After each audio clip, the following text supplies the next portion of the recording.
ye mukyala yasobodde okuba ate nga naye yakoze ebyafaayo nga muyimbi yekka. Olunaku olwajje twabaddeko sayidi z'Eryantonde era nga tulina omukyalo ono mpola mpola wakati mu kuba ate nga yafuddeyo yasobodde okuba ate nga wadde akatiniki yabadde ayina ne management basobodde okuba ate nga beesitudde ne bagenda sayidi z'Eryantonde mu nteekateeka nange yasobodde okuba ate nga etambula. Omukyalo ono Esther Batte yagambye nnyina katini naye olw'embeera nti abantu b'Eryantonde bampagidde nnyo ate nga ne talenti yange bangi basobola okuba ate nga banzikiririzaamu era n'agamba nti wentandikidde wano Lyantonde n'ebitundu ebijja ngenda kuba ate nga nsobola okuba ate nga njiya kyonna kye nnaaba nkozesa kyanaaba asobodde okuba ate nga afuna mu mbeera yonna yasobodde okuba tewaddeyo abantu ab'enjawulo abatalina buyambi mu mbeera ya COVID-19. Yakoze ekyenjawulo omukyalo ono omwana muwala ono gwe bayita Esther Batte embeera nga asobodde okuba ate nga etambula. Ayaya Esther Batte twamubuuziza embeera lwaki yasobodde okuba ate nga akola ekintu kino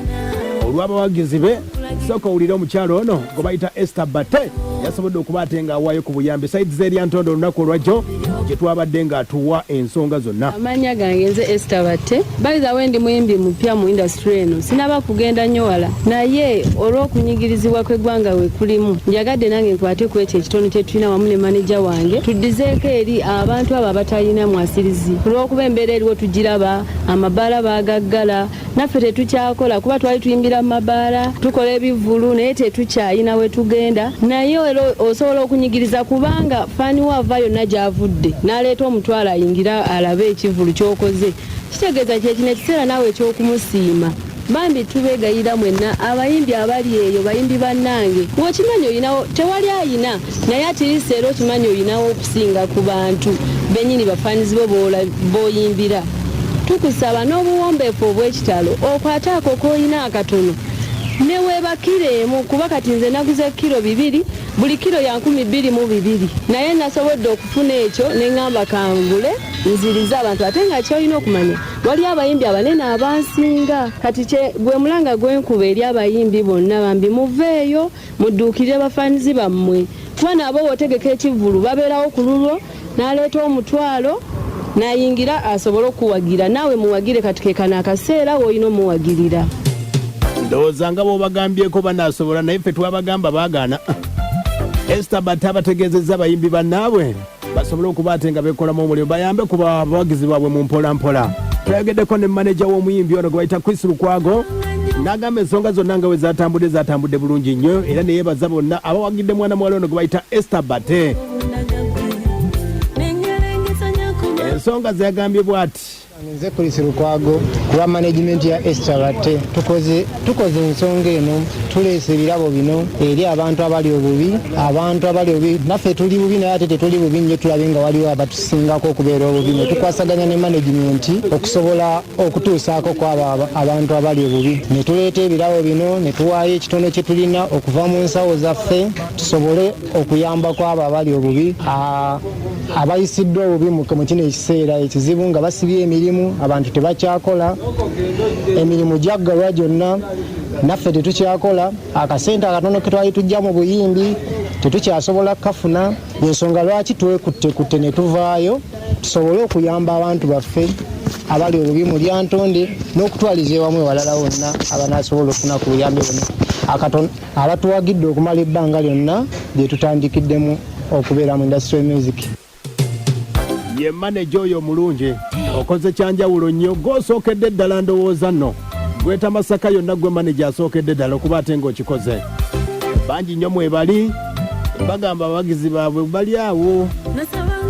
olaba tebakuba kasimu yakikolako ndooza ye super lady yeka yasobola okuba ate ng'akikola abamu abali mu entertainment industry mukulu Chris Lukwago ne management yonna Esther Batte music mwena mwe bali kuba ate nga mwakoze ebitaliiwo mwebale kuba ate nga mwabikoze era nga n'aladisi esobodde okuba ate nga yebaza omukyalo ono gwe bayita Esther Batte ku myaka emitini gy'ayina nga yakoze ekyenjawulo.